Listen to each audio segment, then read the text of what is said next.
Hello, everyone, and welcome to the webinar. We're excited to be talking to you today about the intricacies of wood grain and hopefully clearing up some confusion and maybe getting into some controversy. We'll see. My name is Paul. I'm one of the lucky people that works at Xena, and here's just some housekeeping type notes before we get in to the webinar. There's a chat over on the side of your screen. Some of you have already discovered it. Hello to everyone who's said hello. That's really great. Thank you. If you have any questions through the webinar, pop them in there and we'll take care of them as best we can. And if you have technical issues, I'll try to work them out. So you can ask there for those as well. Today's webinar is being recorded, and I will send you a link afterwards by email. It usually takes 4 or 5 hours before it goes out, but you'll see it probably before supper time. If you missed any of our previous webinars, we've talked about everything from the ecological history of the Willamette Valley to how a log becomes a floor, and I'll include a link to those videos in the email as well. And I think that's it for housekeeping, so we can get into the webinar. And here to tell us all about wood grain is Xena's own Ben Doimling. Welcome, Hello, Ben. everybody. Thanks, Paul, for that introduction. And I'm really excited about this today. This is one of my very favorite topics that I geek out on a lot. So bear with me. And so I'm going to cover the 3 types of cuts that you can get out of a log. There are 3 specific ones, as the title says: Quartersawn, Riftsawn, and flatsawn. We're going to briefly talk about sort of the history of sawing and why these 3 are important. And then towards the end, we'll talk about some other terms and terminology that are related to this and try to dispel some of the confusion around that. And we'll finish up with a little bit of a conversation about specifying woods using these terms. So I wanted to first off point out that this will mostly be about oak. White oak in particular, here in Oregon, we work with Oregon white oak, is because of a couple interesting quirks in the species, make it so that the different angles of grain really show up in a way that you don't often see in other species nearly as much. So quartersawn, riftsawn, and flatsawn are terms that are most commonly used with oak. They can be used with any tree species. The principles are the same. The appearance isn't always going to be the same. So just a little note at the beginning that this is very oak focused, but it's not exclusive to oak. And one of the things that's so special about white oaks, and there are many white oaks around the world, and our Oregon white oak here, our Quercus garryana, is one of those, is the prominence of what are called medullary rays. And those are cellular pathways for water and nutrients to be transmitted between the bark and the center of the tree, and these radiate out from the center to the bark, these rays. And long before the advent of the saw blade, the invention of the saw blades, humans figured out that they could split white oak logs, straight, clear white oak logs, split them into boards. And the very first boards that humans ever started making showed up around 8,000 years ago in Northwest Europe. And there's a fascinating book that goes into the history of this. And yeah, these were riven boards where the logs were split, and they were actually used as sort of walkways and causeways through the marshes of Northwest Europe. And because of those medullary rays in white oak, you were able to split these straight, flat boards out of a log with nothing more than a wedge. The invention of the saw blades, and I realize I don't have a good answer on exactly when the saw blade was invented. Most mechanical saws with some sort of non-human power showed up in the 18th century or 19th century. but the saw blade itself came along a lot earlier than that. With the invention of the saw, we were able to cut logs at all different directions to the grain, and at that point, these terms became relevant.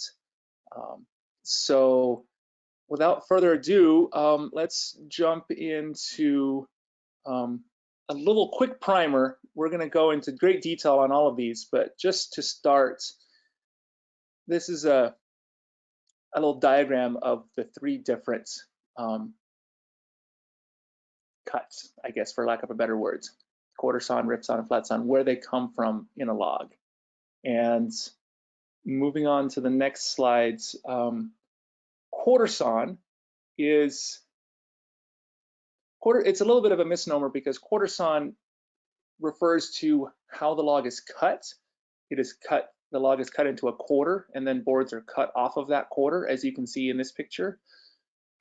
However, the result you get is what's called a vertical grain board, where the growth rings are perpendicular to the wide face of the board, or in the case of the board in the bottom of the picture, if the board is laid flat, the growth rings would be vertical, therefore vertical grain.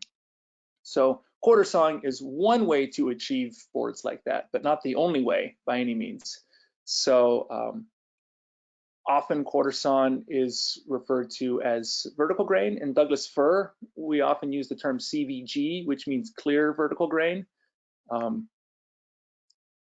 There's a lot of different terms that mean the same thing. When the grain is running vertically to the boards, it's going to present these medullary rays. It's going to be more stable, and you can go on to the next slide. And maybe one more, yeah. And so you see in this quartersawn diagram here, there's these Rayflex or flakes. Those are the medullary rays that are sliced open when you quartersaw it, and that's what presents this really beautiful figure that is very common in mission-style furniture in older craftsman homes. It's a very sort of early 20th century popular look was this quartersawn oak, and it is a little bit harder to dry. The moisture travels out of the board through these rays, and when the rays are oriented horizontally, the rays are perpendicular to the growth rings. In a quartersawn board, the water has farther to travel, and so they don't dry as quickly, but they stay flatter. They are the most stable and flattest of the three cuts here. And this image here, I just wanted to point out, has a fourth cut. It has livesong. We will get to that towards the end. The first three are actually the relevant three different angles. The livesong is a combination of those. We'll get to that a little later. So a quick definition, quartersawn or vertical grain boards will have the growth rings at 60 to 90 degrees to the board, to the wide face of the board. And that is straight out of the Architectural Woods Handbook. I forget the name, and as well as the National Hardwood Lumber Association grading rules. So those are the two big organizations in the country that define these terms, and anything with grain at 60 to 90 degrees to the board is going to be a quartered or vertical grain piece of wood. And go ahead and go on to the next slide here. There's a sort of a misnomer that quartersawn boards are more wasteful, and the reality is that the way modern mills saw, there's no more waste necessarily with a quartersawn board than there would be with a flat or a riftsawn board. You never get perfectly quartersawn boards in a modern sawing process. I use this example. This is actually what's called a Clabbert saw, which is common in New England, where they make clapboard siding. These boards are actually truly vertical grain. Every single board, the grain is running exactly 90 degrees to the wide face. They are, however, tapered. And if you wanted to make a flat board sawing this way, there would be a lot of waste. Clapboards are tapered and stay tapered when they are applied to the siding on a house. So if you were to try to make flat boards with this style of sawing, there would be a lot of waste, but nobody does that. The only example of sawing like this is making clabberts in New England, and those are sawn this way, and they are kept this way. But I just wanted to show there's a lot of different ways to make these boards, and these days we've figured out lots of good ways to get just the right kind of grain we want without wasting any more of the wood of the log. Go ahead and go on to the next slide. So here I thought we'd have a fun little time trying to point out this is a classic Oregon oak rustic grade floor of ours, and it's going to have a combination of all of these different grain patterns. And see if you can figure out, there's a couple places here where Quartersawn shows up, and I think Paul's going to highlight them for us here in a second.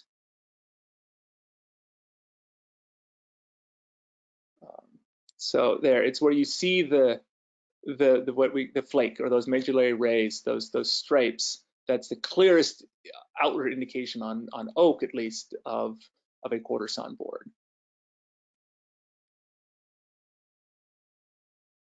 And here again, a set of stair risers.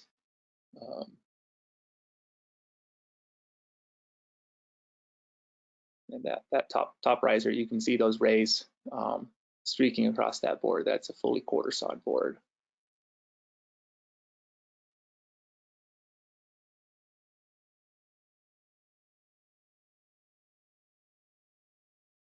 And yeah, there's those wide stripes of Rayflex, which indicate Quartersawn.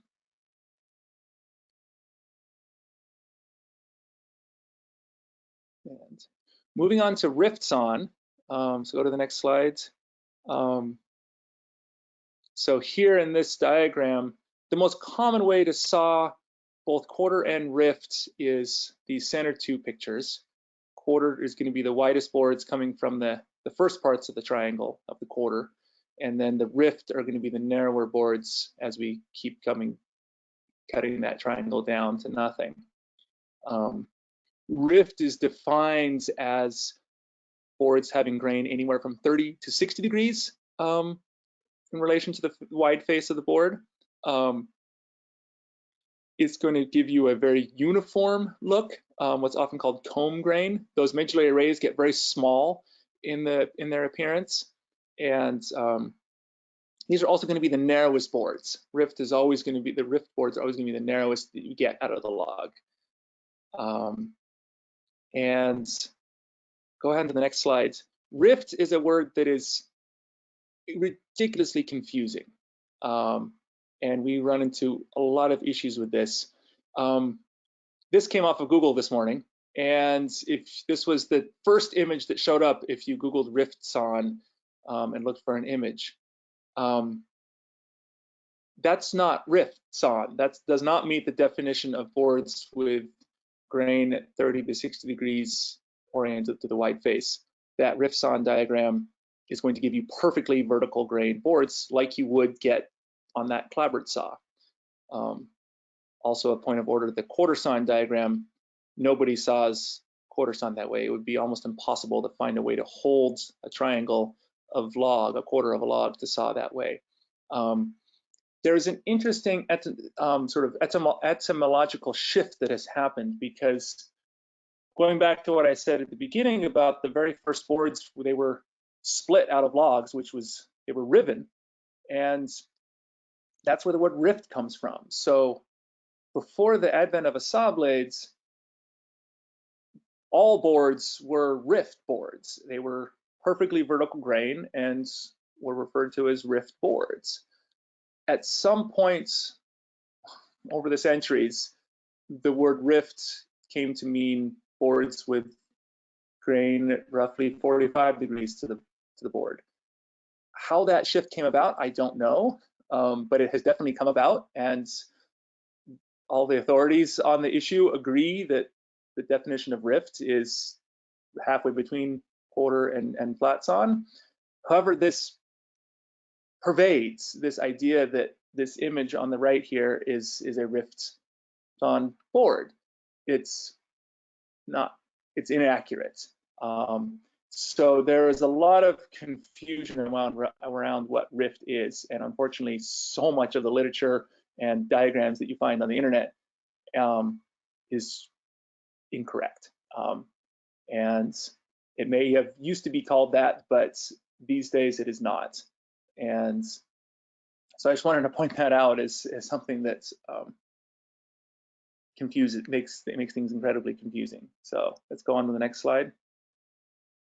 So again, we'll have this little exercise, and Paul, you can kind of cycle through these slides, see if you can figure out where the Rift pieces would be, and Paul will highlight them. And Ben, just to give people a bit of a hint here, what exactly would we be looking for Rift? So we're looking for something that's very uniform, not really any rays, very straight grain, with not much going on. Just like that. So that board that the cat's front paw is sitting on, that is a classic Rift board. Very straight grain, very uniform. The flakes are very, very small, little flecks that are hardly noticeable.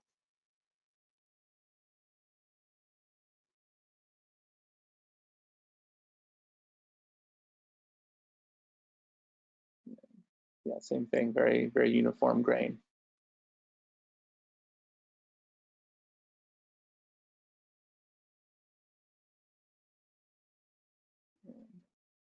Yeah, so that narrow board right there is right next to between the quarter and the flat board is a very classic example of Rift.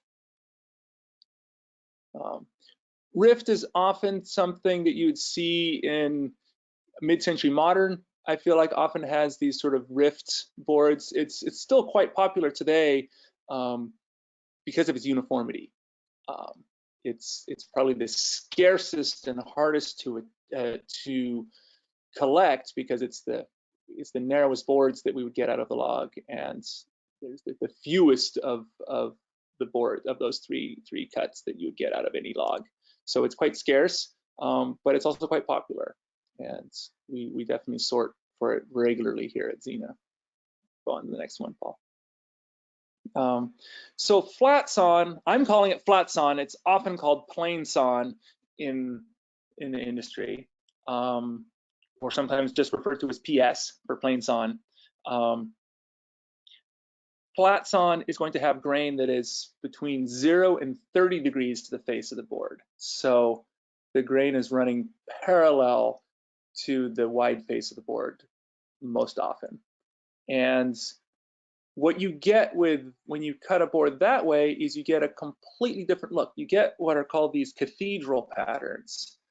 And you do these where the growth rings are sliced open, and you see these growth rings sort of laid out across the board, and you get these sort of loops and swirls and arches.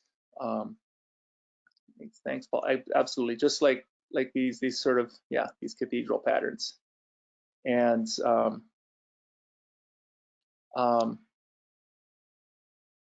so they have a tendency to not stay flat. That's the one sort of downside of flatsawn boards is they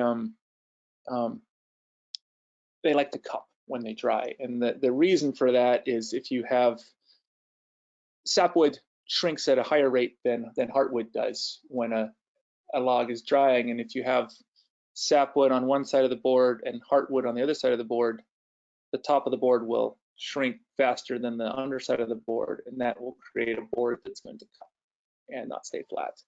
And there are ways to sort of slow that down, but flatsawn does present some challenges for staying flat. On the other hand, flatsawn allows you to get very wide boards. The widest boards possible would be a flatsawn board because of the nature of how it's cut in a log. A quartersawn log can only ever be slightly less than the radius of a log. A Rift board can be only half to 2/3 of the radius, whereas a plainsawn board could be close, at least 1.5 times the radius, our flatsawn board. So you can get very nice wide boards. It's also very common, and especially it's incredibly common for flooring. Flatsawn is an easy way to saw and gives you great yields and has an interesting look. So yeah, next slide. So again, let's, you know, we're looking for those cathedral patterns, those swoops and swirls and loops. And take it away, Paul.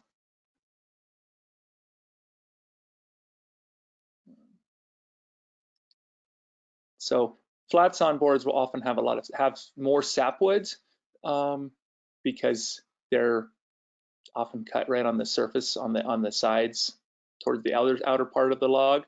So sapwood is much more common to see in larger patches on flatsawn boards. And the sapwood is this lighter color here, right? Absolutely.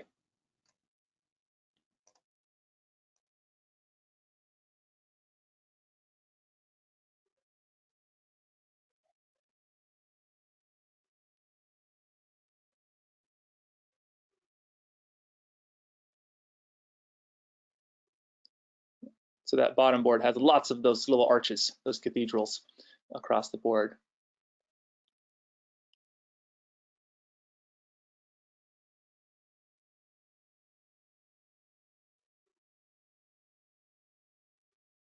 Yeah. So, so those are the three. Those go anywhere from 0 to 30, 30 to 60, 60 to 90. That's the options that you could have with the orientation of growth rings to a board. And so those quarter, rift, and flat encompass any individual grain angle that you could get on a board. The term livesawn, go ahead, go to the next slides, has become quite popular here these days, and there's a lot of different terms for it. Livesawn is a style of sawing which will give you a combination of all three. You just don't turn the log, you just saw the log through and through. It's a very easy way to saw, and many of the boards will have, well, they will be A, very wide, and B, they will present like this image at the bottom here where you have flat in the middle and then two bands of rift on either side of the flat and then little bands of quarter as you get towards the outsides. And so it's a way of sawing that gives you a combination of all three of these. And go on to the next slide. And it comes from Europe. It's a European style of sawing. Many hardwood sawmills in Europe saw this way. It's often called boule or boule sawing, which is a French word, B-O-U-L-E.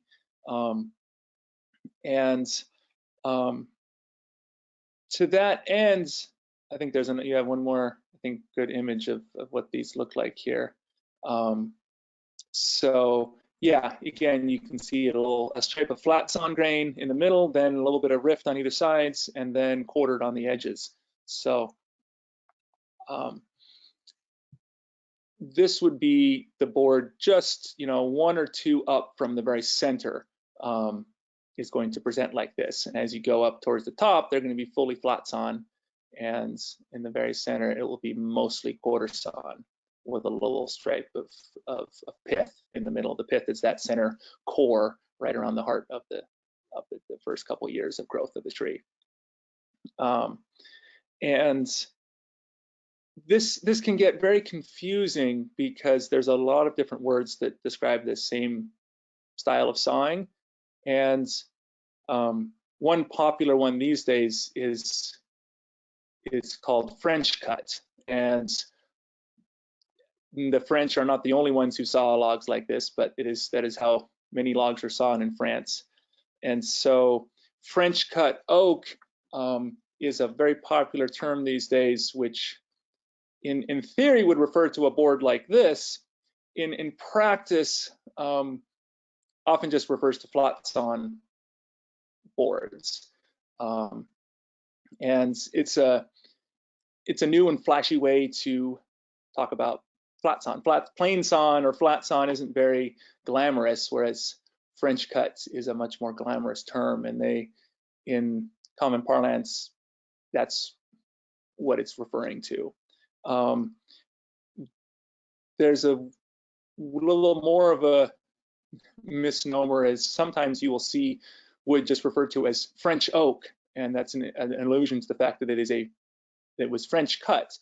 I have seen Quercus alba, Eastern white oak, referred to as French oak. I have seen oak from Eastern Europe referred to as French oak. I've seen oak from France referred to as French oak. So French oak often is just going to be referred to flat-sawn oak that may have been sawn in this bowl style of the way that the Europeans would saw a log through and through like this. So there's a lot of terms that go with this, and they sometimes mean that you get very wide boards that have this sort of combination of grain across it, or it means they're flat-sawn boards. So all of these terms basically are going to be referencing combinations of those three fundamental cuts: quarter, rift, or flat.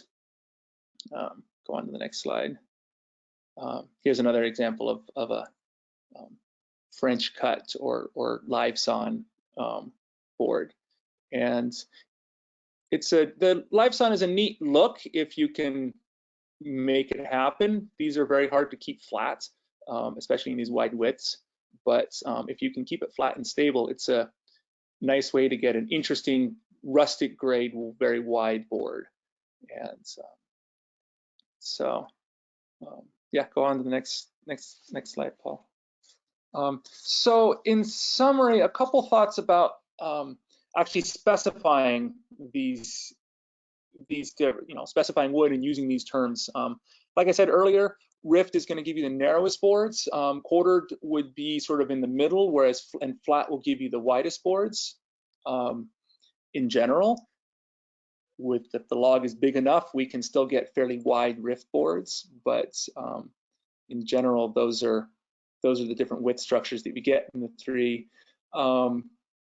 They get more exclusive also. Rift is the most exclusive, the hardest to get, the scarcest. Quartered is very popular and more prominent than rift, but definitely less prominent than flatsawn. Flatsawn is very, very common, but not necessarily something that's specified all that often or specifically asked for. In addition to that,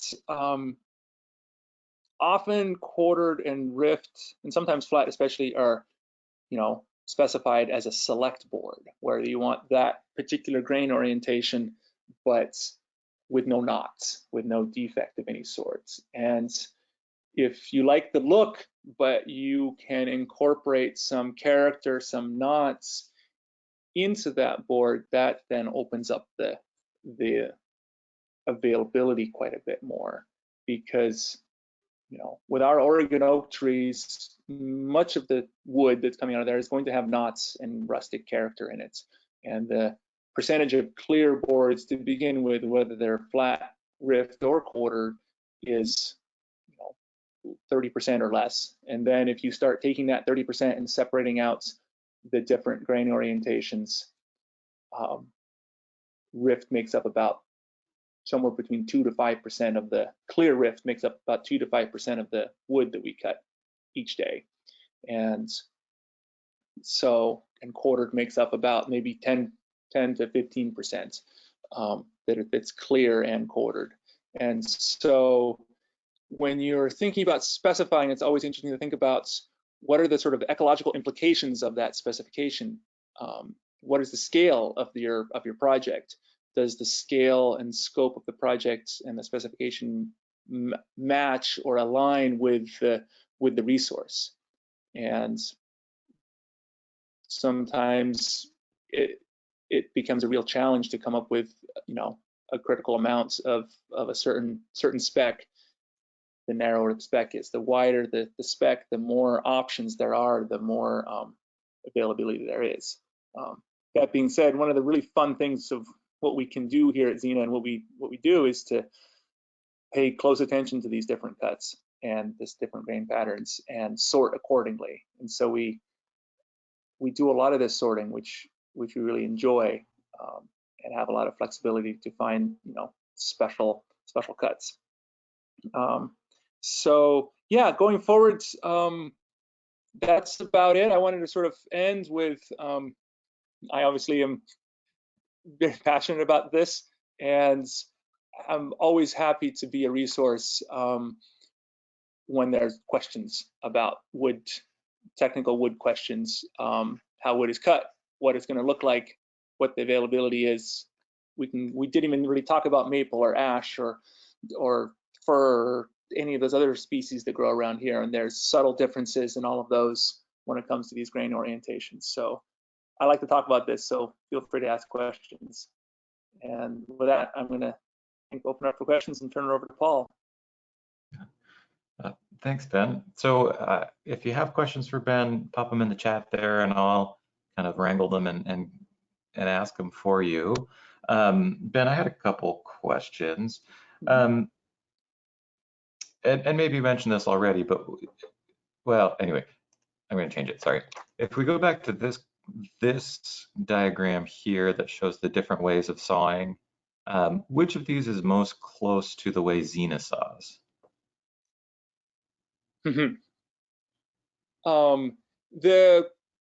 It depends on the log.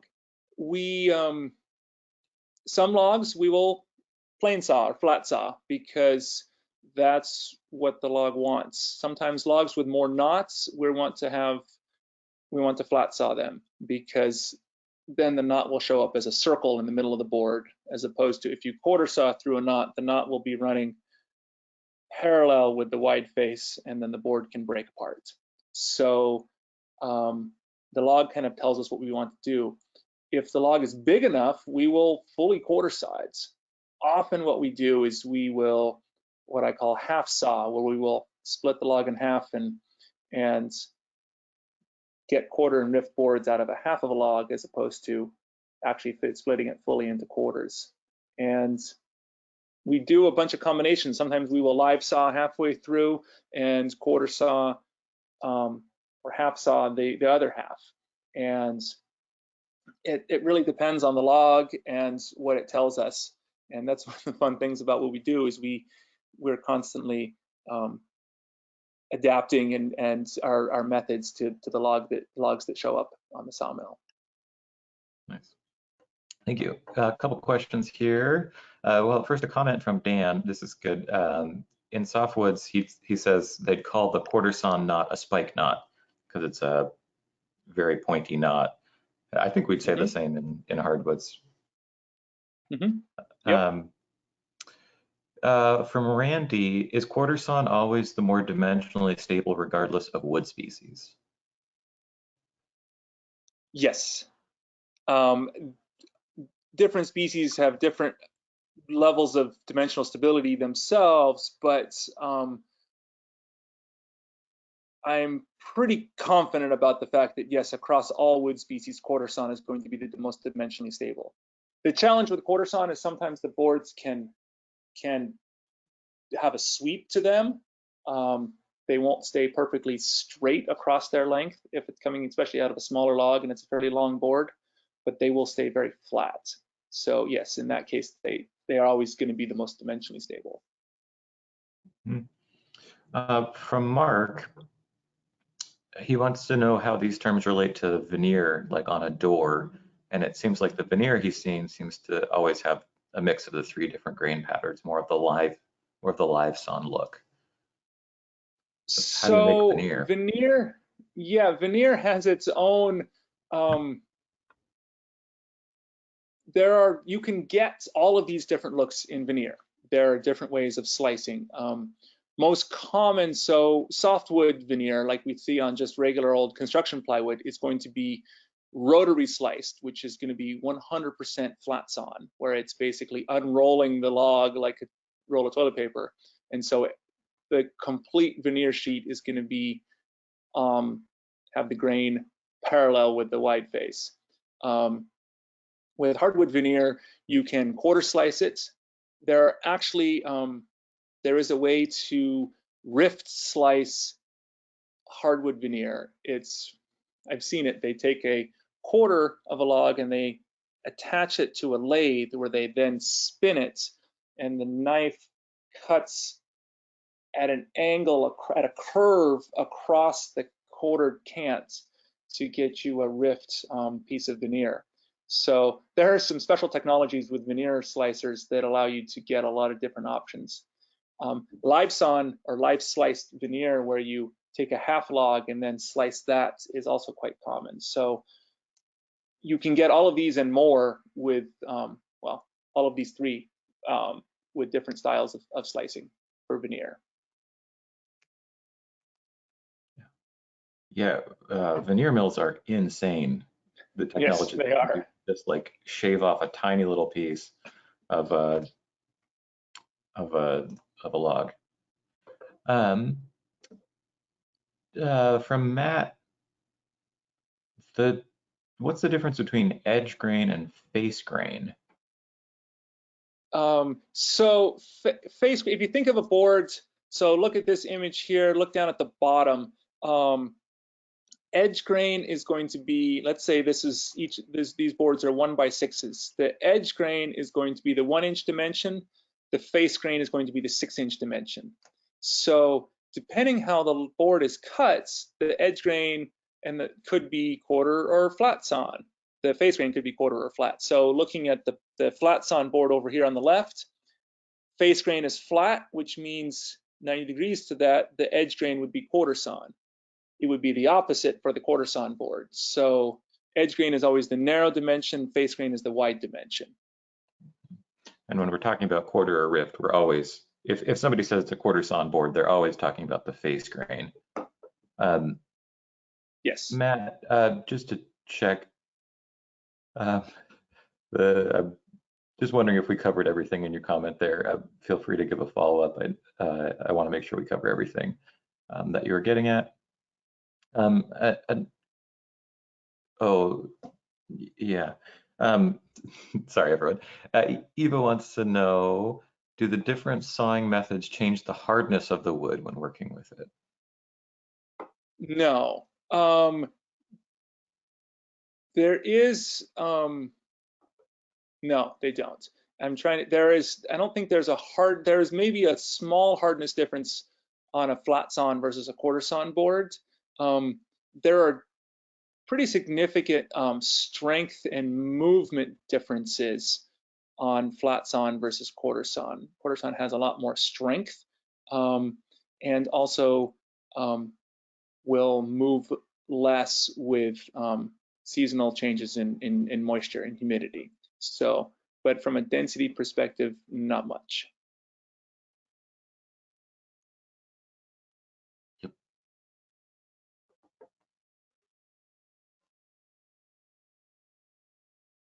Yep.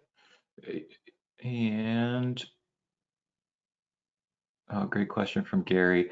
Since logs are wider at the base than the top, do you make adjustments so that a flatsawn board runs parallel to the pith from base to top rather than angled with respect to the pith? Yes, especially so logs with taper present a unique challenge when we're sawing, and the more we can have the cuts, the plane that the saw blade is cutting parallel with the plane of the grain, the flatter the board will be. And so depending on how much taper and flare there is and how big the log is, we sometimes try to align the cut with the pith, and sometimes we try to align the cut with the bark. On larger logs, we will actually take the taper out of the center. So we align the boards with the bark, which will give us a straighter grain board. But that's really on logs over probably 24 inches or 30 inches and up. Under that, I'm not gonna say it's negligible, but it's close to negligible, the difference that you would get of where you align the cut. I think that's it for questions. Maybe I'll give a couple seconds here just for anyone to jump in.